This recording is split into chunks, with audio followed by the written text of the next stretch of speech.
helped me reach 2,000 subscribers. When you try to rebuild a broken marriage, you start believing love can survive anything, even betrayal. I used to believe that too. My name is Ryan. I'm 35 years old, and 2 years ago, I discovered my wife, Emily, had been unfaithful.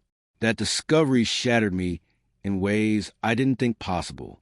But somehow, through months of therapy, sleepless nights, and painful honesty, we survived it. Or at least, I thought we did. Back then, finding out about her affair felt like the end of everything. She'd grown distant for months, claiming exhaustion from work, keeping her phone face down, her texts short, her laughter missing. Then one night, I caught her whispering on the balcony, her voice soft, her expression nervous, the same look she once gave me when we were falling in love. But the voice on the other end wasn't mine. I confronted her. She didn't deny it. She broke down instantly, sobbing that it was a mistake, that she felt invisible, that she still loved me. I wanted to hate her. I tried, but I couldn't let go of the woman I once knew, the years we'd shared, the vows we'd made. So I told her we'd go to counseling.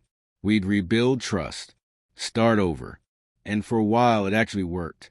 We took weekend trips again, ate dinner without our phones, laughed like we used to, even talked about a second honeymoon.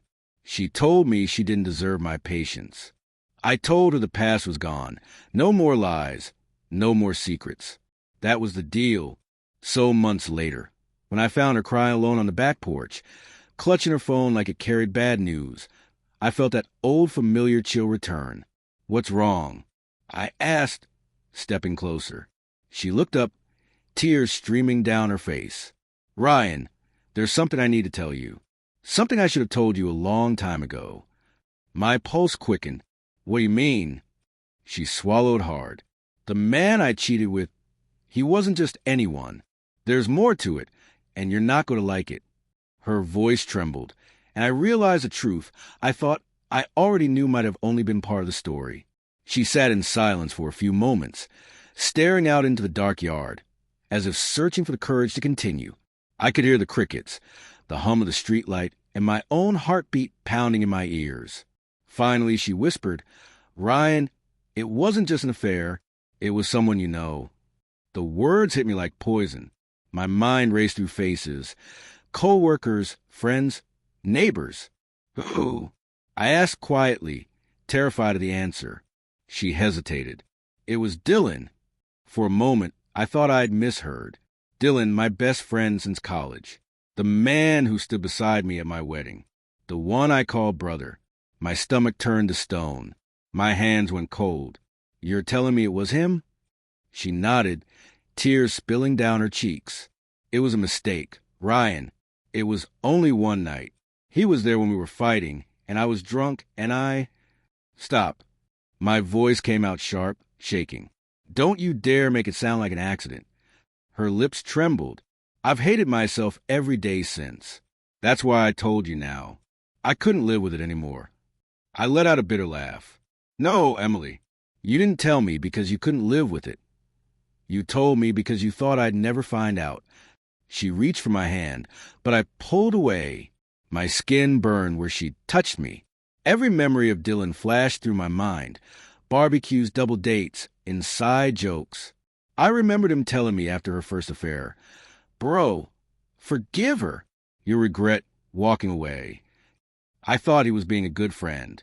Turns out, he was just protecting himself. I got up, pacing the porch, my chest tightening. "Does he know you told me?"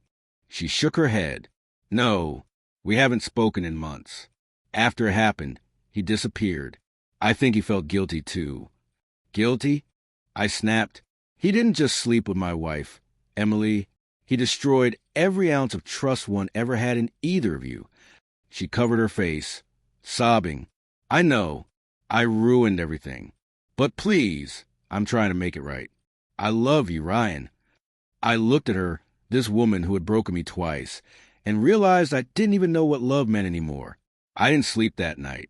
I sat in my car until sunrise, parked outside the house we once dreamed of growing old in. The light came, but it didn't feel like morning. It just exposed how hollow everything had become. By dawn, I'd made my decision. I drove to Dylan's house. He opened the door, half asleep, wearing that same easy smile I once trusted. It disappeared the moment he saw me. "Ryan," he started cautiously. "What's going on?" "You tell me," I said, stepping inside. "Want to confess, or should I?" He looked away, swallowing hard. "She told you." "Yeah," I said quietly. "She did." Silence filled the room, thick, heavy. My heartbeat roared in my ears. Then he sighed. "It was years ago, man. We were drunk. You two were fighting." "Don't you dare say her name." I cut him off, my voice cracking. "You were my brother. You ate at my table. You held my kids. And you." I stopped.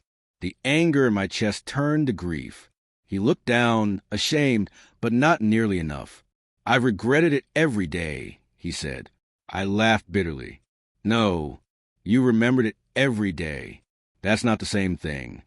I turned toward the door. "I'm done with both of you." He didn't follow, didn't speak, and that silence said it all. When I got home, Emily was still at the kitchen table, clutching her phone. Her eyes were red, her hair a mess. She looked like a ghost of the woman I'd married. "Where were you?" she whispered. "Getting closure," I said flatly. She stood, trembling. "Please don't leave me. I know I don't deserve forgiveness, but I'll spend the rest of my life trying to make it right. Just give me a chance." I looked at her for a long moment, at everything we'd fought to rebuild after her first betrayal. The therapy, the promises, the nights spent trying to believe again. And in that moment, I finally accepted something I've been avoiding all along. "Love can't survive without safety," I said quietly. "You already had a second chance. You just didn't value it." She broke down completely, sobbing, but I felt calm, empty, but free. I walked out the door, every step heavier than the last, but necessary. Some endings don't need closure. They just need courage. And as I drove away, I finally understood healing doesn't always mean fixing what's broken. Sometimes it means choosing yourself before the next betrayal does.